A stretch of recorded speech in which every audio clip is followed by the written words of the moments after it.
আমন্ত্রণ দীপ্ত সন্ধ্যার সংবাদে আপনাদের সাথে আছি আমি ইয়াসমিন সুমনা। শুরুতেই সংবাদ শিরোনাম। সীমা তুলে নিলেও এখনো চাহিদা মতো মিলছে না জ্বালানি তেল, পাম্পগুলোতে দীর্ঘ লাইন। রাশিয়ার হয়ে ইউক্রেন যুদ্ধে অংশ নেওয়া অন্তত ৩৪ বাংলাদেশি নিহত, যৌথ গবেষণায় দাবি।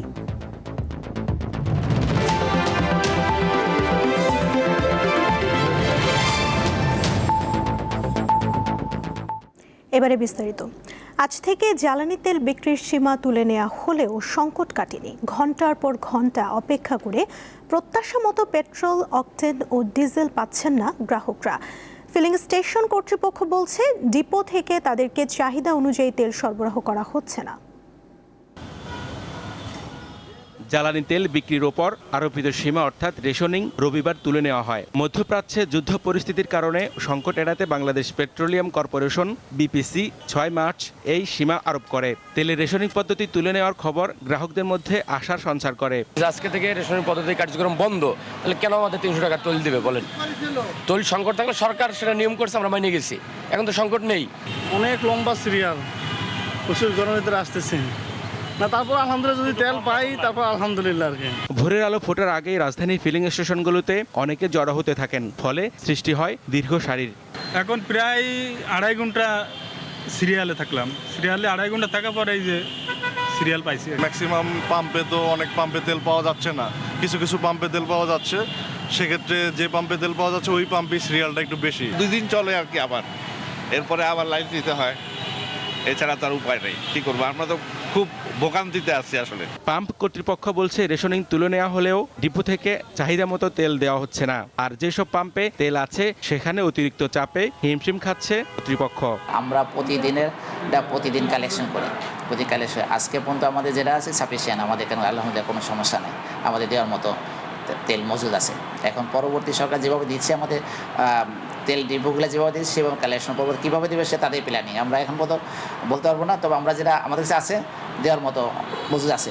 ঈদ উল ফিতর সামনে রেখে জ্বালানি তেলের পর্যাপ্ত সরবরাহ নিশ্চিতের লক্ষ্যে শনিবার রেশনিং তুলে নেওয়ার সিদ্ধান্ত নেয় জ্বালানি বিভাগ। সরকারের ঘোষণা কাগজে কলমে বাস্তবায়ন হলেও মাঠ পর্যায়ে তার প্রতিফলন সামান্যই। সংকট কাটাতে কেবল রেশনিং মুক্ত ঘোষণা নয়, বরং নিরবিচ্ছিন্ন সরবরাহ নিশ্চিত করা এখন সবচেয়ে বড় চ্যালেঞ্জ। হেদায়েতুল্লাহ সীমান্ত, দীপ্ত সংবাদ, ঢাকা। অর্থনীতি যতদিন চাপ নিতে পারবে ততদিন জ্বালানি তেলের দাম বাড়ানোর পরিকল্পনা নেই বলে জানিয়েছেন বিদ্যুৎ, জ্বালানি ও খনিজ সম্পদ প্রতিমন্ত্রী অনিন্দ্য ইসলাম অমিত। জানান, জ্বালানি তেল বিক্রির ক্ষেত্রে রেশনিং ব্যবস্থা প্রত্যাহারের যে সিদ্ধান্ত নেওয়া হয়েছে তার সুফল যাতে প্রান্তিক জনগোষ্ঠী পর্যন্ত পৌঁছায় সে বিষয়টি নিশ্চিত করতে মন্ত্রণালয় কাজ করছে। দুপুরে সচিবালয়ে এসব কথা বলেন তিনি। জনগণের ভোটে নির্বাচিত সরকার জনগণের দুঃখ কষ্টের ব্যাপারে ওয়াকিবহাল এবং কোনোভাবেই যেন কষ্ট না কিংবা দুঃখ বৃদ্ধি না পায় তাদের এইটাকে বিবেচনায় নিয়েই কিন্তু সরকার এইটা সহ্য করছেন, করেই আমরা জ্বালানি তেলের মূল্য অপরিবর্তিত রাখবার চেষ্টা করছি। গণভোটের রায় বাস্তবায়ন করতে হলে আগে সংবিধান সংস্কার করতে হবে বলে জানিয়েছেন স্বরাষ্ট্রমন্ত্রী সালাউদ্দিন আহমদ। রোববার জাতীয় সংসদে সংবিধান সংস্কার পরিষদের অধিবেশন আহ্বান করার বিষয়ে বিরোধী দলীয় নেতার প্রশ্নের জবাবে তিনি একথা জানান। পরে স্পিকার পবিত্র ঈদ উল ফিতরের জন্য সংসদ অধিবেশন 29 মার্চ পর্যন্ত মুলতবি ঘোষণা করেন। যেহেতু প্রশ্ন উত্থাপনকারী সদস্য স্পিকার হাফিজউদ্দিন আহমদের সভাপতিত্বে রবিবার সকাল 11টায় ত্রয়োদশ জাতীয় সংসদের প্রথম অধিবেশনের দ্বিতীয় দিনের কার্যক্রম শুরু হয়। জন্য আপনাকে ধন্যবাদ। বৈঠকের শুরুতে অন্তর্বর্তী সরকারের সময় জারি করা 133টি অধ্যাদেশ সংক্রান্ত বিল পর্যালোচনার জন্য জাতীয় সংসদের বিশেষ কমিটিতে পাঠানো হয়। এ সময় বিরোধী দলীয় নেতা ডক্টর শফিকুর রহমান সংসদকে জানান, বর্তমান সংসদ স্বাভাবিক নিয়মে হয়নি। এটি জুলাই গণ অভ্যুত্থানের প্রেক্ষাপটে রাষ্ট্রপতির জারি করা জুলাই জাতীয় সনদ বাস্তবায়ন আদেশ 2025 অনুযায়ী গঠিত হয়েছে। ওই আদেশ অনুযায়ী সংসদ গঠনের 30 দিনের মধ্যে সংবিধান সংস্কার পরিষদের অধিবেশন আহ্বান করার কথা থাকলেও তা হয়নি। পরিষ্কার বলা হয়েছে যে পদ্ধতিতে সংসদের প্রথম অধিবেশন আহ্বান করা হবে ঠিক একই পদ্ধতিতে সংবিধান সংস্কার পরিষদেরও সভা আহ্বান করা হবে। 2টা বুথে যারা নির্বাচিত হবেন তাদের ব্যাপারে এখানে আমি আগেই উল্লেখ করেছি 3 থেকে 15 পর্যন্ত বিস্তারিত তাদের দায়িত্ব এবং অধিকার সম্পর্কে কথা বলা হয়েছে। বিরোধী দলীয় নেতার প্রশ্নের জবাবে স্বরাষ্ট্রমন্ত্রী সংসদকে জানান, সংবিধানের 93 অনুচ্ছেদ অনুযায়ী সংবিধান পরিবর্তনের কোনো বিধান রাষ্ট্রপতির অধ্যাদেশের মাধ্যমে আসতে পারে না। গণভোটের রায় বাস্তবায়ন করতে হলে আগে সংবিধান সংস্কার করতে হবে। জুলাই জাতীয় সনদের বাইরে আরোপিত কোনো আদেশ দিয়ে, কোনো অবৈধ আদেশ দিয়ে সেটা কোনো সংবিধান সংশোধন করা যায় কিনা, সেটা একটা বিশাল আইনি প্রশ্ন, সাংবিধানিক প্রশ্ন। সেটাও আমরা ডিবেট করি, আলোচনা করি, আমরা কার্য উপদেষ্টা কমিটিতে আলোচনা করি এবং সংবিধান সংশোধনের জন্য আমরা বিল উত্থাপন করি। সেই বিল আমরা সমঝোতার ভিত্তিতে মহান হাউসে গ্রহণ করি। তারপরে এই সংবিধান অনুসারে রাষ্ট্র পরিচালিত হবে। স্বরাষ্ট্রমন্ত্রী বলেন, গণরায়কে মর্যাদা দিতে হবে সাংবিধানিকভাবে, তাই কার্য উপদেষ্টা কমিটির সভায় আলোচনা করে পরবর্তী পদক্ষেপ নেওয়া হবে। পরে স্পিকার পবিত্র ঈদ উল ফিতরের জন্য সংসদের অধিবেশন 29 মার্চ পর্যন্ত মুলতবি ঘোষণা করেন। শিমুল বাশার, দীপ্ত বার্তাকক্ষ। আজ উন্নত চিকিৎসার জন্য সিঙ্গাপুর নেওয়া হয়েছে প্রধানমন্ত্রী তারেক রহমানের রাজনৈতিক উপদেষ্টা ও ঢাকা ৮ আসনের সংসদ সদস্য মির্জা আব্বাসকে। বেলা 11টায় এয়ার অ্যাম্বুলেন্সে তাকে সিঙ্গাপুর নেওয়া হয়। মির্জা আব্বাসের সঙ্গে গেছেন তার স্ত্রী আফরোজা আব্বাস ও তাদের বড় ছেলে মির্জা ইয়াসির আব্বাস। মির্জা আব্বাসের ব্যক্তিগত সচিব মিজানুর রহমান সোহেল গণমাধ্যমকে এই তথ্য জানান। গত বুধবার অসুস্থ হয়ে জ্ঞান হারালে মির্জা আব্বাসকে বসুন্ধরার এভার কেয়ার হাসপাতালে ভর্তি করা হয়। পরে তার মাথায় 2 দফা অস্ত্রোপচার করেন চিকিৎসকরা। শনিবার সকালে মির্জা আব্বাসের মস্তিষ্কের সিটি স্ক্যান করা হলে প্রতিবেদন ভালো বলে জানান বিএনপির স্বাস্থ্য বিষয়ক সম্পাদক রফিকুল ইসলাম।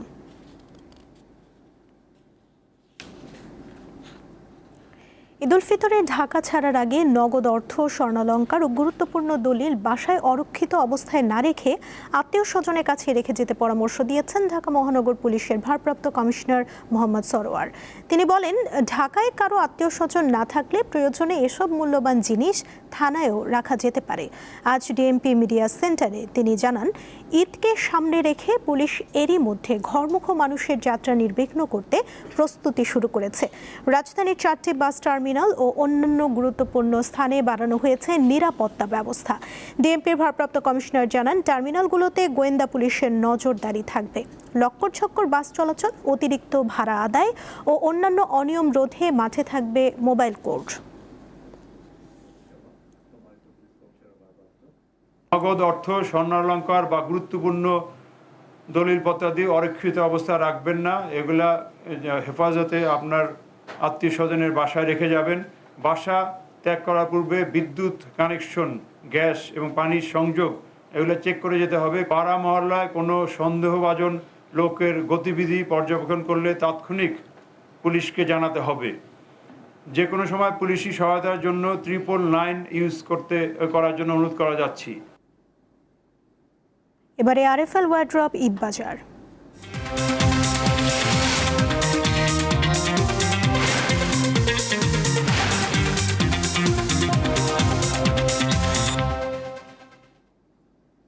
স্বল্প আয়ের মানুষের কাছে গরিবের মার্কেট হিসেবে পরিচিত রাজধানীর ফুটপাতের দোকান ঈদের কেনাকাটার অন্যতম ভরসা।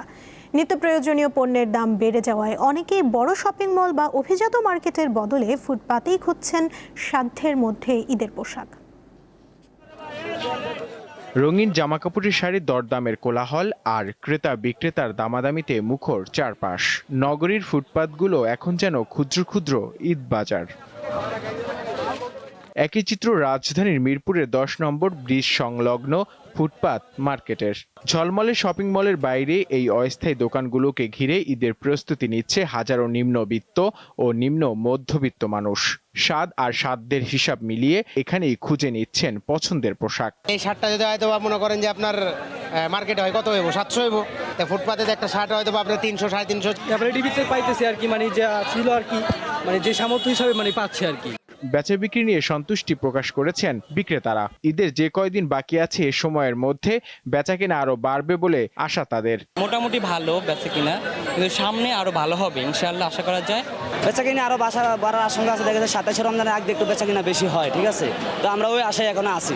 বড় বড় মার্কেটের ঝলমলে আলো বা আধুনিক সুযোগ সুবিধা এখানে না থাকলেও স্বল্প আয়ের মানুষের জন্য মিরপুরের এই ফুটপাত যেন ঈদের আনন্দ ছড়িয়ে দেওয়ার একটি সহজ ঠিকানা। সীমিত সামর্থ্যের মধ্যে পরিবারের মুখের হাসি ফোটানোর জন্য অনেককেই শেষ ভরসা হিসেবে বেছে নিচ্ছেন এই গরিবের মার্কেটকেই। নূর আলম, দীপ্ত সংবাদ, ঢাকা। হবিগঞ্জে টাকা দিয়েও মিলছে না এলপি গ্যাস। বেশিরভাগ খুচরা দোকানে সিলিন্ডার নেই, তবে বাড়তি টাকা দিলে কখনো কখনো গ্যাস পাচ্ছেন গ্রাহকরা। হবিগঞ্জে রান্নার কাজে এলপিজি গ্যাসের চাহিদা বেশি, তবে রমজানে এর সংকট দেখা দিয়েছে। দোকানে মিলছে না সিলিন্ডার। কোনো দোকানে পাওয়া গেলেও সরকার নির্ধারিত দামের চেয়ে 3 থেকে 400 টাকা বেশি নেওয়া হয়। টাকা নিয়েছি গ্যাস কেনার জন্য, টাকা হাতে নিয়ে ঘুরতেছি কিন্তু গ্যাস পাইতেছি।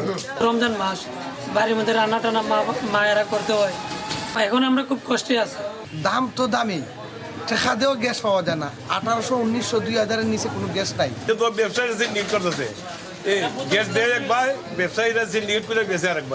বিক্রেতারা অবশ্য বলছেন, গ্যাসের সংকট তৈরি হওয়ায় অতিরিক্ত মূল্যে তাদের তা কিনতে হয়, তাই বেশি দামে বিক্রি করতে হয়। সবচেয়ে বেশি চাহিদা বাড়ে রমজান মাসে, আর এখন রমজান মাসটা চলছে। প্রত্যেকটা গ্যাসই কোনো ডিলার আমরা দেয় না।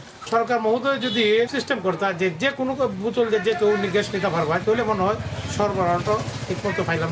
সরকার নির্ধারিত দামে গ্যাস বিক্রি নিশ্চিত করতে স্থানীয় প্রশাসন তদারকি করছে বলে জানায় জেলা প্রশাসন। এর বিরুদ্ধে আমাদের ভ্রাম্যমাণ আদালত পরিচালনা সহ সব ধরনের আইনানুগ ব্যবস্থা অব্যাহত থাকবে। কোনোভাবেই সরকার যে নির্ধারিত মূল্য আছে এর বাইরে এই এলপিজি সিলিন্ডারের মূল্য বেশি নেওয়ার কোনো সুযোগ নেই। হবিগঞ্জে 12 কেজি সিলিন্ডারের জন্য গ্রাহককে 1700 থেকে 1800 টাকা গুনতে হয়। সাদিয়া চৌধুরী, দীপ্ত, বার্তাকক্ষ। বিশ্ব ভোক্তা অধিকার দিবস জাতীয় দিবসের মর্যাদা পাওয়া সত্ত্বেও গত 2 বছরে এটি সরকারিভাবে কেন পালন করা হচ্ছে না, সরকারের কাছে এই প্রশ্ন তুলেছেন কনজিউমার্স অ্যাসোসিয়েশন অফ বাংলাদেশের সভাপতি AHM শফিকুজ্জামান। রোববার রাজধানীর জাতীয় প্রেস ক্লাবের সামনে বিশ্ব ভোক্তা অধিকার দিবস উপলক্ষে আয়োজিত এক প্রতিবাদ সভায় তিনি এই প্রশ্ন তোলেন। সভায় তিনি অভিযোগ করেন, সরকারি উদাসীনতার কারণে অসাধু ব্যবসায়ীরা প্রশ্রয় পাচ্ছে এবং সাধারণ মানুষ হাসির পাত্র হচ্ছে। এ সময় নিরাপদ পণ্য নিশ্চিত ও বাজার সিন্ডিকেট ভাঙতে ক্যাবের পক্ষে থেকে 7 দফা দাবি তুলে ধরা হয়, যার মধ্যে অন্যতম দ্রব্যমূল্য নিয়ন্ত্রণে কঠোর আইনি ব্যবস্থা, ভেজাল পণ্য রোধে বাজার তদারকি জোরদার এবং ভোক্তা অধিকার সংরক্ষণ আইনের দ্রুত সংশোধন। এ সময় ভোক্তাদের অধিকার ও ন্যায্য বাজার ব্যবস্থা প্রতিষ্ঠায় সরকারকে অবিলম্বে দৃশ্যমান পদক্ষেপ নেয়ার আহ্বান জানান বক্তারা।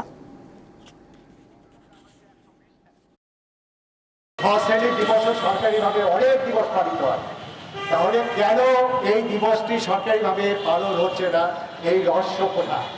18 ফেব্রুয়ারি মাননীয় বাণিজ্য মন্ত্রী মহোদয় যখন সচিবালয় সাংবাদিকদের বলেন যে রোজায় দ্রব্যমূল্যের কোনো অভাব নেই, দ্রব্যমূল্য বৃদ্ধি পাবে না, এই বক্তব্য আর আজকের প্রেক্ষাপট যখন মেলে না, তখনই আমাদের মনে প্রশ্ন জাগে, এই সরকার কি সেই ব্যবসায়ীদের পকেটের সরকার কিনা? রাশিয়ার হয়ে ইউক্রেন যুদ্ধে অংশ নিয়ে অন্তত 34 বাংলাদেশি নিহত হয়েছেন। ব্যাংকক ভিত্তিক ফোর্টিফাই রাইটস এবং ইউক্রেন ভিত্তিক ট্রুথ হাউন্ডস নামে 2টি সংগঠনের প্রকাশিত যৌথ গবেষণা প্রতিবেদনে এই তথ্য উঠে আসে। বলা হয়েছে, ভালো চাকরি এবং উন্নত জীবনের আশায় অন্তত 104 জন বাংলাদেশি তরুণ রাশিয়ার হয়ে যুদ্ধে অংশ নেন। এর মধ্যে 70 জন জীবিত আছেন। গবেষকরা বলেছেন, মৃতের প্রকৃত সংখ্যা আরও বেশি হতে পারে। এ সকল তরুণরা বেশিরভাগই প্রতারক ও দালাল চক্রের মাধ্যমে যুদ্ধে জড়িয়েছেন বলে উল্লেখ করা হয় প্রতিবেদনে। বাংলাদেশ এবং ইউক্রেনের 24 জনের সাক্ষাৎকারের ওপর ভিত্তি করে প্রতিবেদনটি তৈরি করা হয়। এছাড়া যুদ্ধ থেকে বেঁচে যাওয়া ব্যক্তি, নিহতদের পরিবার এবং শ্রীলঙ্কা ও নেপালের যুদ্ধবন্দীর সাক্ষাৎকার রয়েছে ওই প্রতিবেদনে।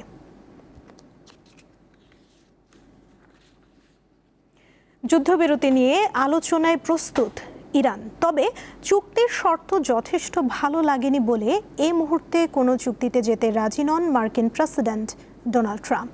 মার্কিন সংবাদ মাধ্যম NBCকে দেয়া এক টেলিফোন সাক্ষাৎকারে এই দাবি করেছেন ট্রাম্প। হরমুজ প্রণালীর সুরক্ষায় অন্যান্য দেশকে যুদ্ধজাহাজ পাঠানোর আহ্বান জানিয়েছেন তিনি। তবে এ পর্যন্ত কোন দেশ তার আহ্বানে সাড়া দেয়নি। এদিকে চলমান যুদ্ধের মধ্যে ইসরায়েলের প্রধানমন্ত্রী বেনিয়ামিন নেতানিয়াহুকে হত্যা করার অঙ্গীকার করেছে ইরানের ইসলামী বিপ্লবী গার্ড বাহিনী IRGC।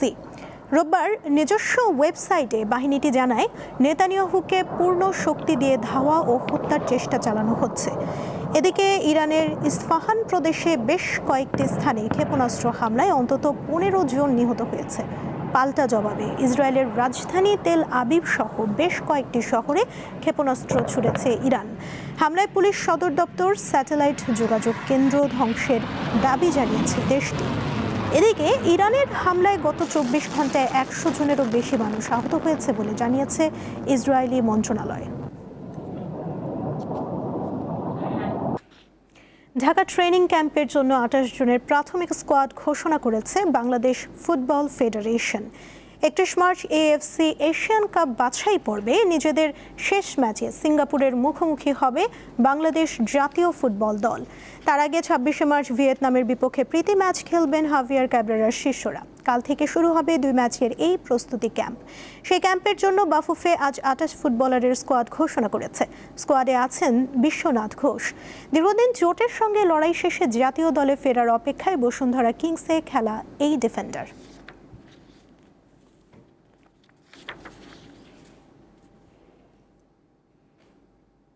দীপ্ত সন্ধ্যা সংবাদ শেষ করার আগে শিরোনামগুলো জানিয়ে দিচ্ছি আরও একবার। সীমা তুলে নিলেও এখনো চাহিদা মতো মিলছে না জ্বালানি তেল, পাম্পগুলোতে দীর্ঘ লাইন। রাশিয়ার হয়ে ইউক্রেন যুদ্ধে অংশ নেওয়া অন্তত 34 বাংলাদেশি নিহত, যৌথ গবেষণায় দাবি। এই ছিল এখনকার মতো। এরপর রাতের সংবাদ দেখার আমন্ত্রণ জানিয়ে শেষ করছি। ধন্যবাদ সবাইকে।